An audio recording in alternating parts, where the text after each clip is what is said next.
Indemnité de départ, package et fin d'emploi, qu'est-ce qu'il faut savoir?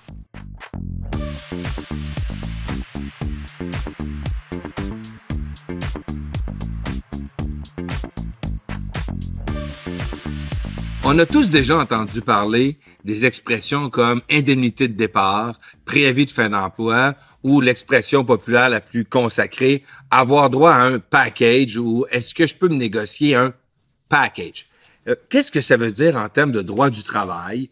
Qu'est-ce que ça veut dire en termes de relation de fin d'emploi? Donc, pour faire ça le plus simple possible, la loi prévoit que lorsqu'on met fin à un contrat de travail, la partie qui met fin de manière unilatérale au contrat de travail doit donner à l'autre partie un préavis raisonnable. Et dans la pratique, ce préavis-là, au lieu de dire à quelqu'un, mais je vais mettre fin à ton contrat de travail dans 3 mois, la pratique qui s'est instaurée, c'est qu'au lieu de lui donner 3 mois de préavis, on lui a dit, je vais te donner une indemnité de départ qui équivaut à un préavis de 3 mois. Donc, l'idée d'obtenir une indemnité de départ, et là, l'expression anglaise consacrée par la suite, c'est obtenir un package, donc obtenir une offre, vient du fait que la loi prévoit qu'on doit donner un préavis. On doit avertir l'autre personne qu'on va mettre fin au contrat de travail. Et comme dans tout contrat, ben on dit, ben là, si tu veux y mettre fin de manière unilatérale, tout seul de ton côté comme employeur, parce qu'un contrat, on se rappelle, c'est 2 parties qui acceptent de contracter pour une durée illimitée. Ben, la partie qui veut y mettre fin de manière unilatérale doit donner à l'autre un préavis.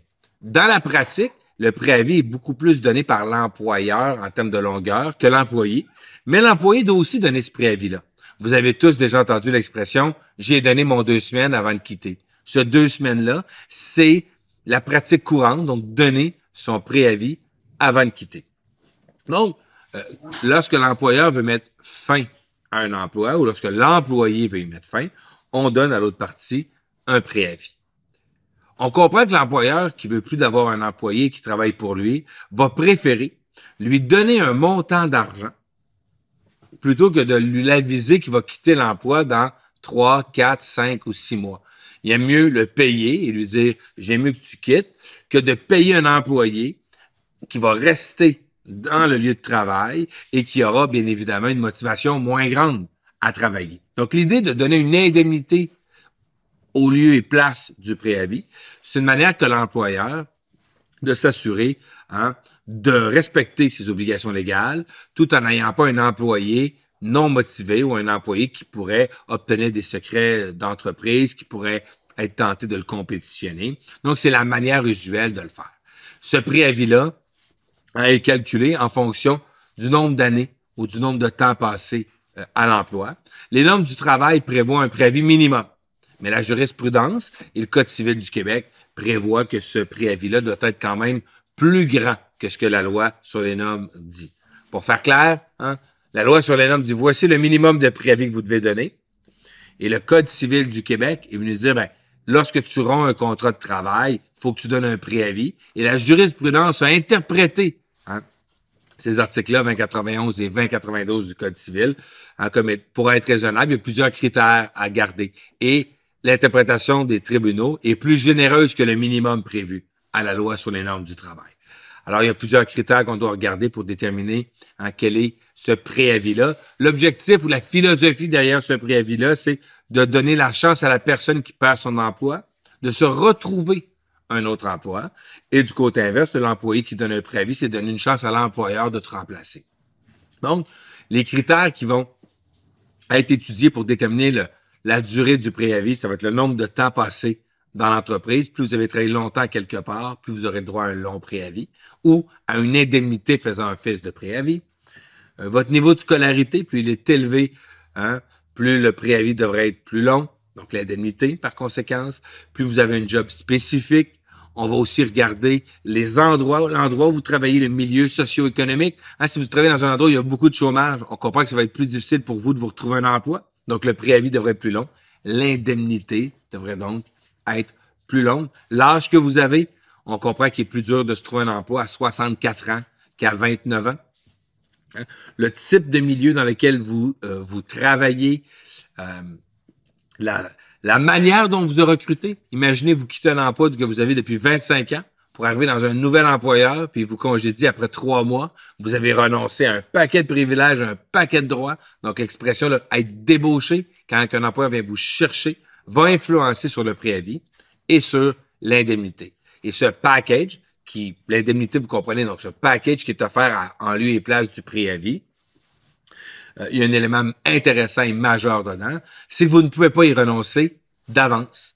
Donc, même si dans un contrat de travail, vous avez écrit « J'accepte que si vous mettiez fin à mon emploi, que vous allez me donner 2 semaines de préavis par année de service pour un maximum de 6 mois. » Si à la fin, le calcul fait en sorte que vous auriez droit à 1 an, ben dans la clause du contrat qui prévoit que vous avez juste le droit à 6 mois, ne s'appliquera pas. Alors, même si vous avez signé un contrat et vous dites le préavis maximum que je peux recevoir est 3 mois, 6 mois, 8 mois, ça n'a aucune valeur, puisqu'on ne peut pas renoncer d'avance au droit à un préavis. Et on peut comprendre pourquoi. Imaginez, vous négociez un contrat de travail, puis l'employeur, votre futur employeur vous dit, si tu veux être engagé ici, tu devras accepter que ton préavis de départ maximum va être de 3 mois. Vous êtes dans une situation où vous pouvez difficilement négocier, vous voulez l'emploi, vous acceptez, et vous perdriez le bénéfice de la loi. Donc, le Code civil est très clair, on ne peut y renoncer d'avance.